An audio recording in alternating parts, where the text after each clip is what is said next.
Autour de la basilique Saint-Martin, c'est le calme qui règne. Si les paroissiens se disent émus par la décision de Benoît XVI, ils sont bien trop pudiques pour s'exprimer face caméra.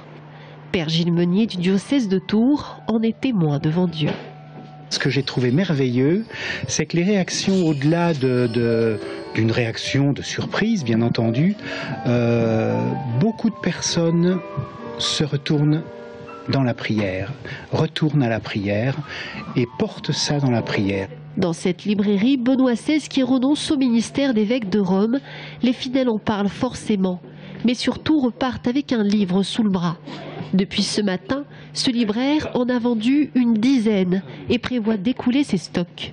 Auteur d'une trentaine de livres, l'homme qui se détache de son pouvoir est aussi bon écrivain. Alors depuis ce matin, il n'y a pas une seule personne qui soit rentrée, ou s'il y en a une, c'est vraiment le bout du monde, qui n'en ait parlé en donnant son avis, en exprimant au fond sa sollicitude essentiellement d'ailleurs.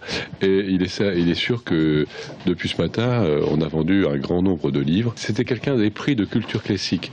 Il maîtrisait aussi bien l'allemand littéraire que le français, le joli français du XVIIe siècle.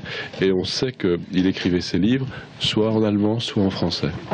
De l'homme jugé par certains conservateurs, beaucoup retiennent l'honnêteté et le courage d'un geste que peu d'hommes d'église ont déjà fait.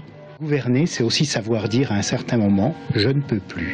Je trouve que c'est une belle leçon humaine, au-delà de ce que le Saint-Père peut dire à l'Église. La renonciation de Benoît XVI prendra acte le 28 février, une journée qui sera sans doute, au Vatican comme ailleurs dans le monde, marquée par le sceau de l'histoire.